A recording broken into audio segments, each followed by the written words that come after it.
Hey everyone, and welcome back to Chapter 4, Prokaryotic and Eukaryotic Functional Anatomy.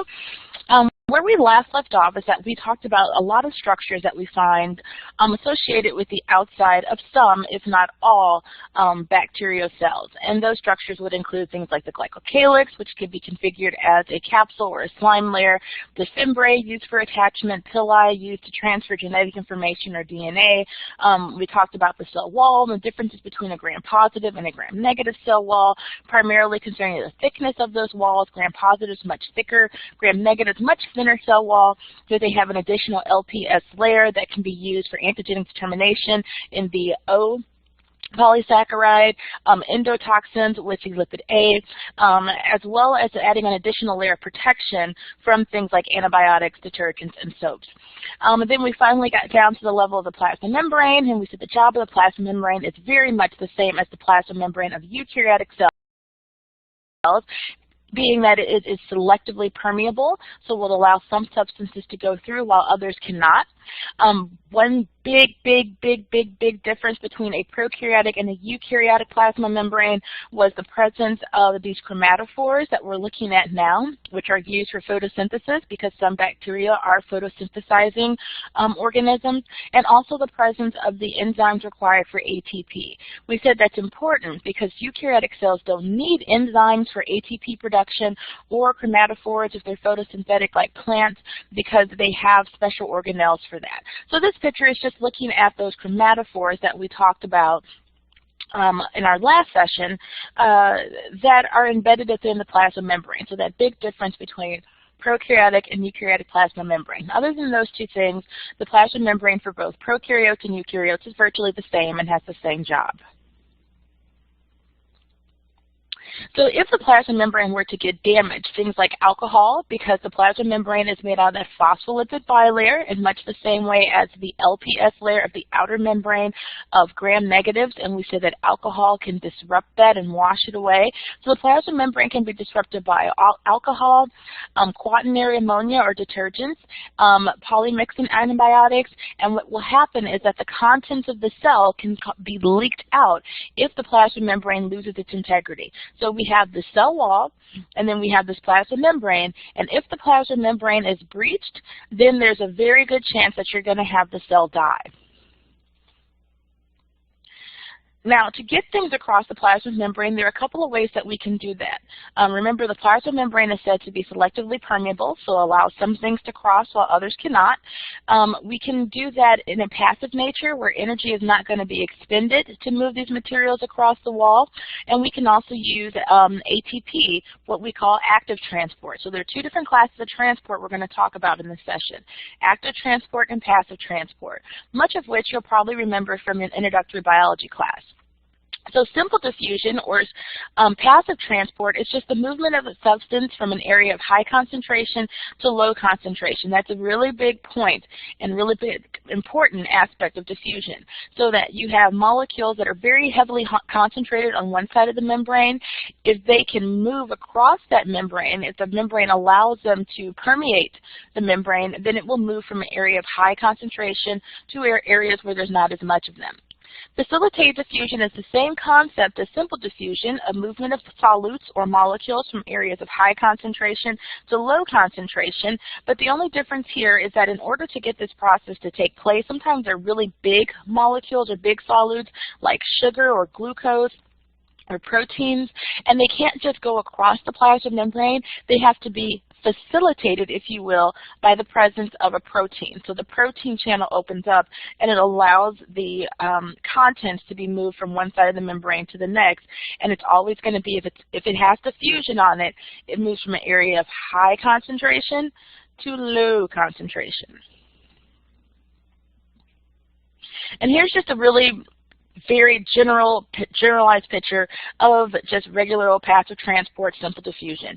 You have a high concentration of your molecules, these little orange balls on the outside of the membrane, and then not so many of them on the inside of the membrane, and they can go through this selectively permeable phospholipid bilayer. That's what we're looking at here, with the hydrophilic heads and the hydrophobic tails tucked into the inside, and we have one layer and two layer, and these molecules can just passively move without having to use any energy from the outside to the inside.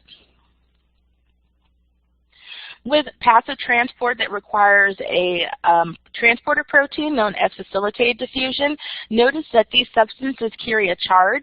So charged substances such as potassium ions, sodium ions, chlorine ions, they can't go through this selectively permeable phospholipid bilayer.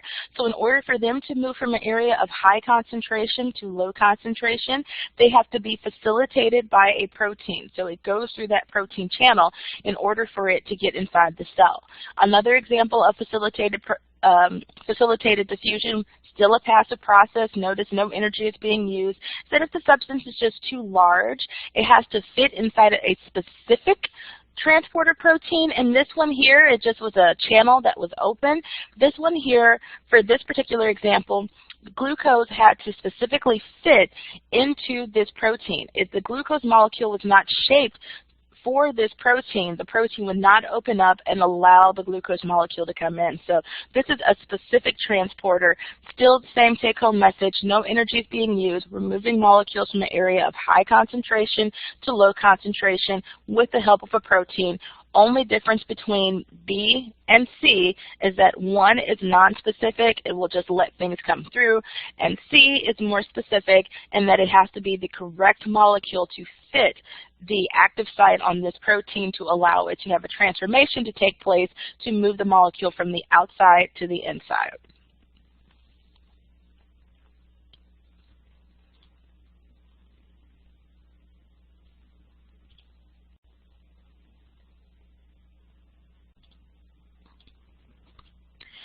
So osmosis is also a type of diffusion, but instead of it involving a solute moving from an area of high concentration to low concentration, and when you see the term solute and solvent, solute is a particle and solvent is the thing that's doing the dissolving. So in salt water, the solute is salt and the solvent is water. So instead of the solute moving in osmosis, we're still moving things from an area of high concentration to low concentration. We're going to be moving the solvent itself. So osmosis is just a diffusion of water. Osmotic pressure is defined as the amount of pressure that's needed to stop water from moving across that membrane. And in order to stop the water from moving across that membrane, you have to have one of two things or both. A membrane that is not permeable to water, or a high enough concentration of a solute that will prevent water from moving across that membrane. And here's a great example of the principle of osmosis.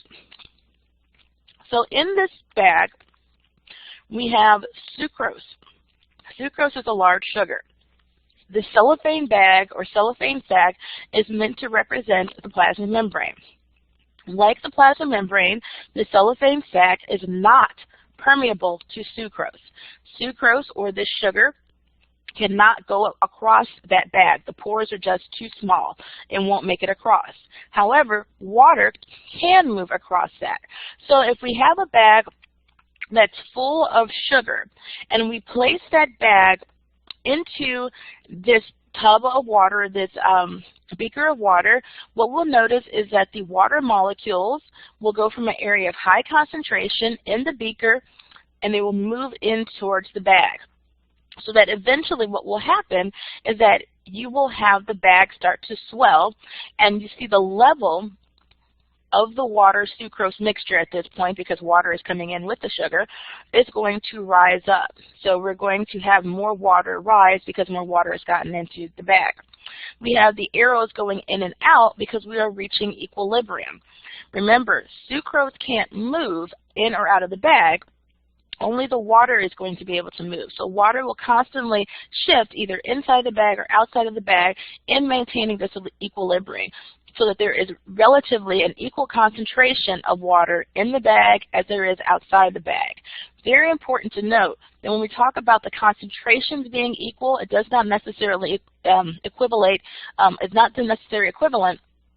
to the amount of water that's on one side of the membrane as opposed to the other. We're talking about the concentration between the solutes, in this case the sugar, and the solvent or the water. So we have a balance that's reached here. Now let's take that understanding of osmosis and apply it to a plasma membrane and things that can happen if we don't reach the appropriate concentration of water either on the inside of the cell. So in an isotonic solution, what that means is that there really isn't a net movement of water. It's basically at equilibrium. So the amount of water that's entering the cell is roughly equivalent to the amount of water that's leaving the cell. As a result, the cell doesn't demonstrate any swelling or any shriveling. So there's no cytolysis that will take here, or no plasmolysis that will take place here. If we put ourselves in a hypotonic solution where there's a much higher concentration of water on the outside of the cell than there is on the inside of the cell, then the water has a tendency, because of osmosis, to move to the inside of the cell. Eventually, these cells will swell up and they will be damaged and the cell will burst, and we call that term osmotic lysis. Now, I'm going to write down some concentrations here because you may be having a difficult time understanding what I'm saying. So in an isotonic solution, we're going to say that in the water is 99% water,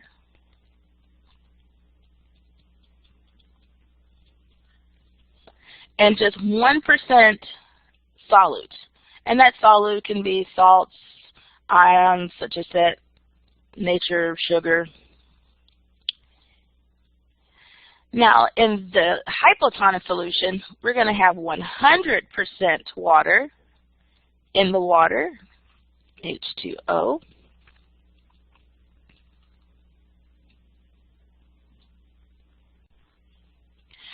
And then once again, for the solutes, we're going to have 1% solutes. So notice, in the hypotonic solution, we still have a higher concentration of water on the outside of the cell than we have on the inside of the cell. Whereas for, so there's 100% water out here, only 99% water here. Whereas in this one, there's 99% water on the outside and 1% solute on the outside, and then on the inside of the cell, it's the exact same way. 99% water, 1% solute. So when we go to a hypertonic solution, salt water is a great example of a hypertonic solution. There's 1% solute on the inside of the cell, and then there's going to be, instead of 90% water, or I'm sorry, 99% water, we're only going to have 90% water. So on the inside of the cell, there's 1% solute, 99% water, which is the same for all of these. So 99% water here, here, and in this cell here. But notice that there's 99% water that's on the inside of the cell and only 90% water on the outside of the cell. So the tendency for water is to move out. And when it moves out, it's going to cause the cell to shrink. And we call that process osmolysis, or plasmolysis, because the plasma membrane actually shrinks away and causes the cell to shrivel up. So in a hypotonic solution, we have osmotic lysis, cell swells and bursts. In a hypertonic solution, we have plasmolysis because the plasma membrane is going to shrivel up. Very important to remember the difference between those terms.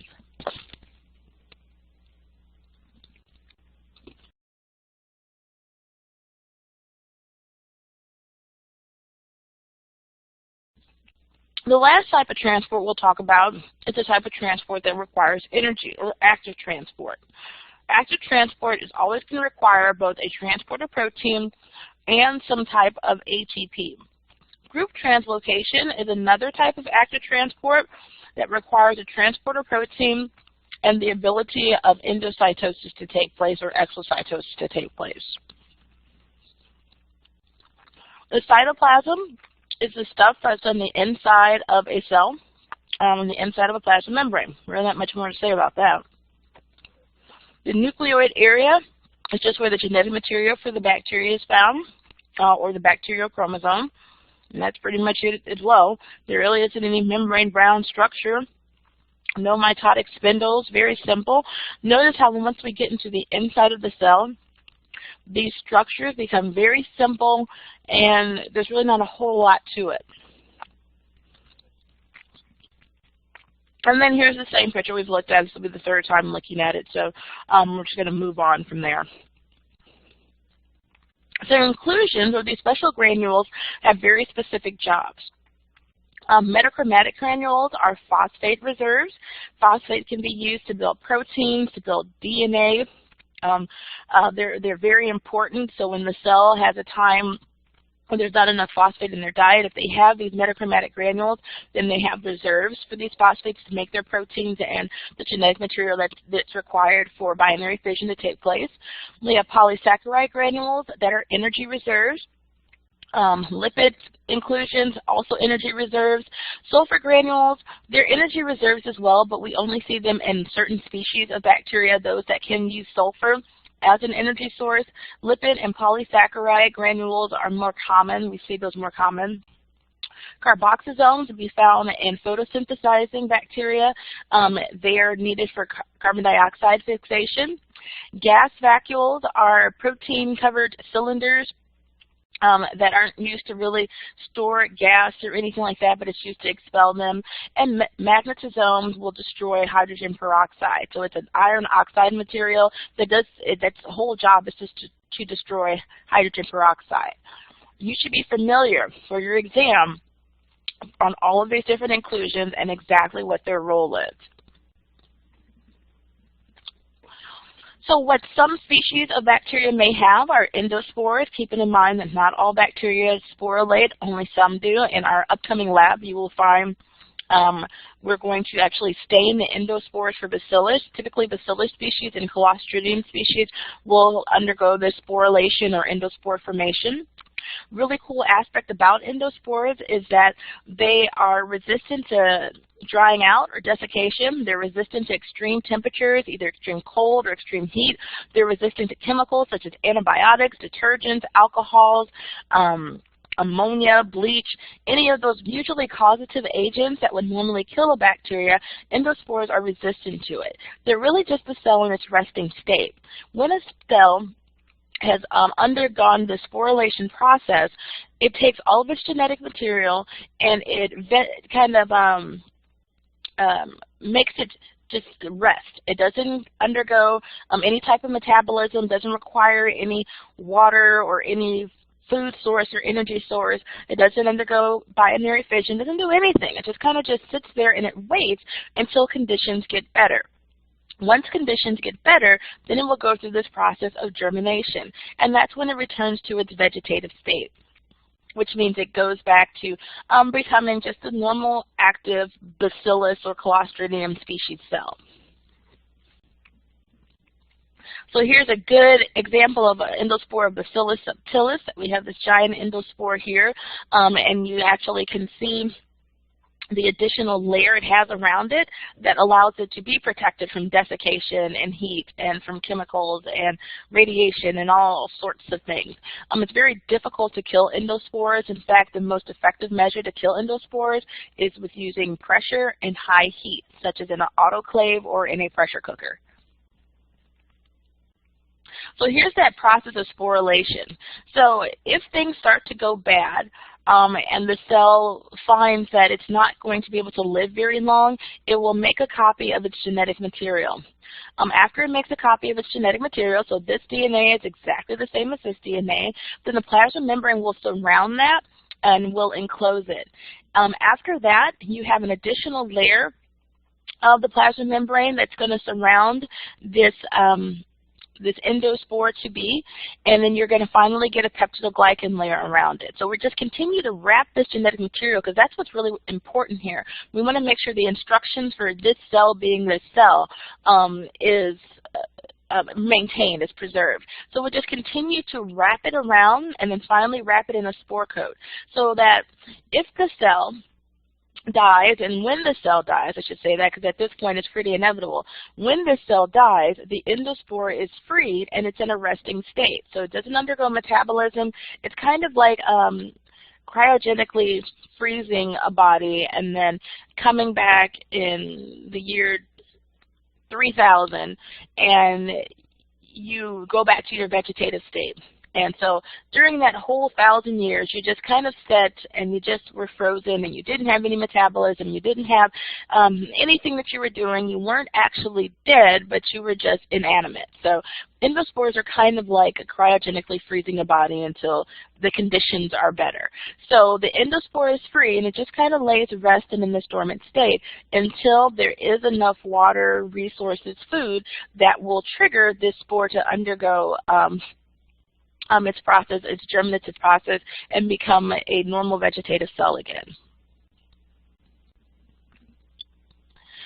So here are some structures on a eukaryotic cell. As I said before, I'm going to give you all a second just to look at them and try to remember what a lot of these structures did. I won't spend a whole lot of time talking about eukaryotic cells, so we don't really spend as much time in microbiology on them. But I'm going to give you a moment to kind of go over and remember some of these structures because I know you've seen them before.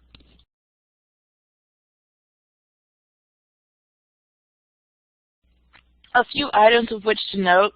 Notice the relative complexity of this eukaryotic cell in comparison to this prokaryotic cell.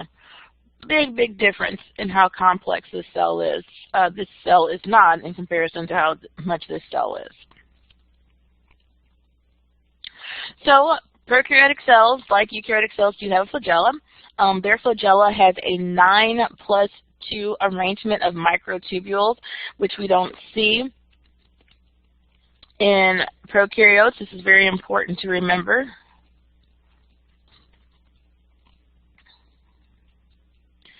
Also, the flagella of a eukaryotic cell moves in a whip-like fashion as opposed to the rotating fashion of the flagella that we saw in bacteria or prokaryotic cells. And we also see cilia. And cilia are little hair-like extensions that also have a 9+2 arrangement of microtubules, but they're shorter. And we didn't see any bacteria that were ciliated. They may have fimbriae, but they did not have cilia. So remember, a very important aspect with the flagella and the cilia of eukaryotic cells is a 9+2 arrangement. So there are 9 pairs of these microtubules, and there are 2 microtubules in that pair. So that's why we call it a 9+2 arrangement.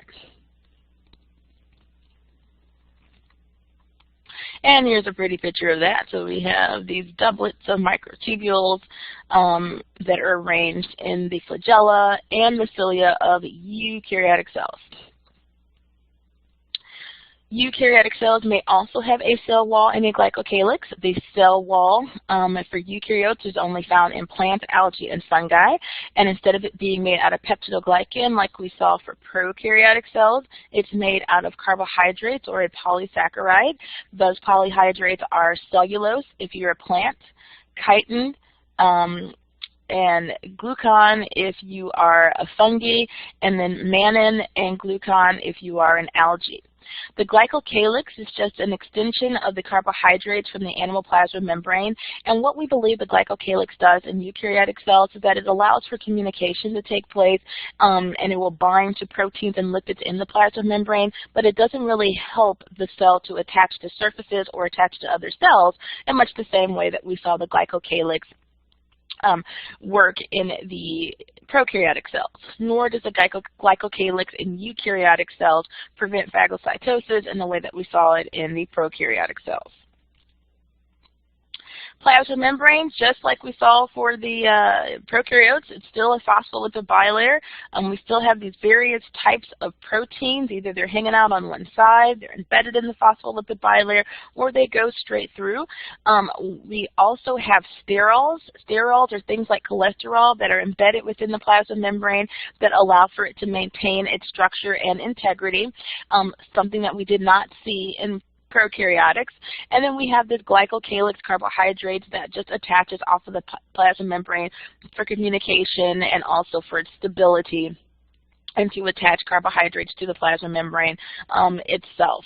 So these 2 items on the bottom are different from what we saw for prokaryotic cells.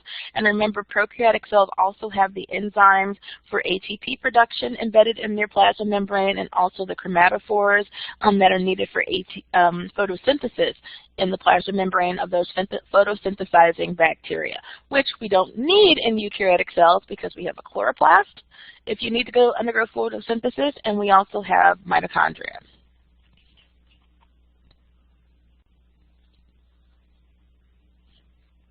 So selectively permeable, same, simple diffusion, doesn't require any energy.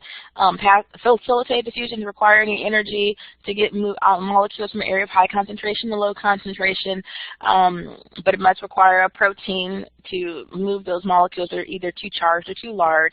Osmosis, the movement of water, is still the exact same.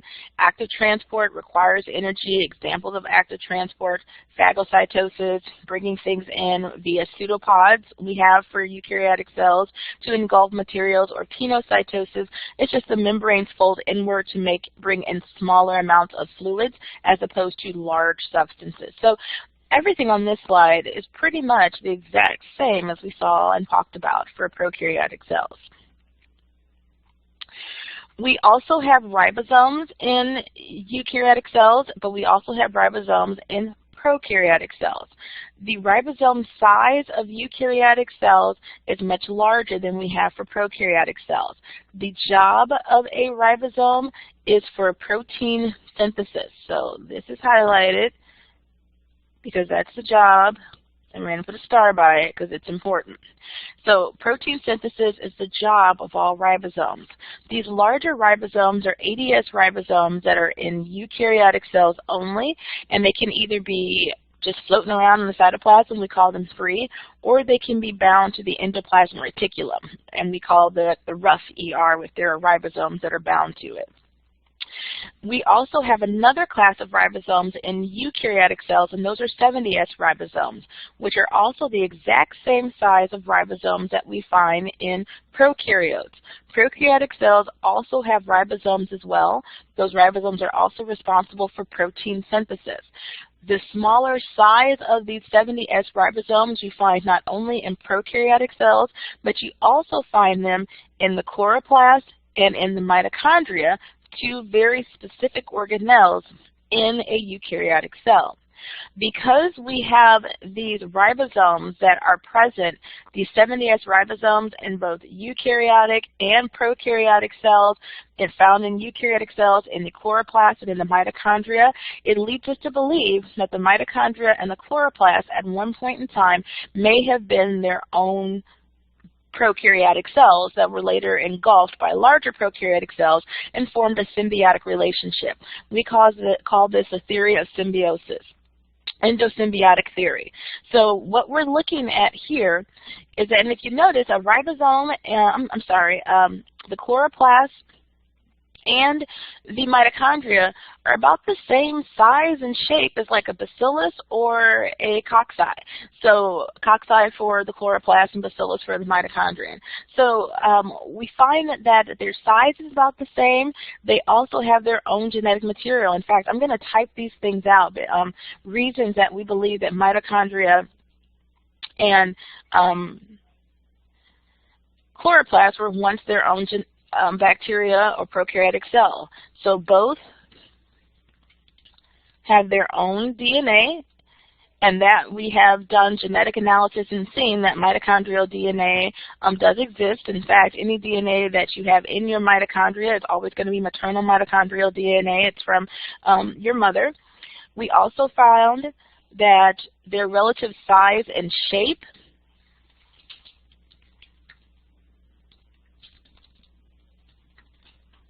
I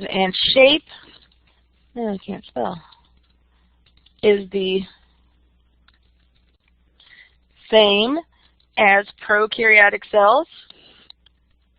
This is more evidence to support the notion that chloroplast and mitochondria were once their own prokaryotic cells.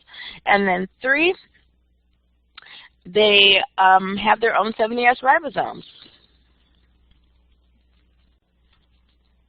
So this would be an excellent short answer question, that what are 3 pieces of evidence that allow us to believe that chloroplasts, or 3 pieces of evidence that support the endosymbiosis theory?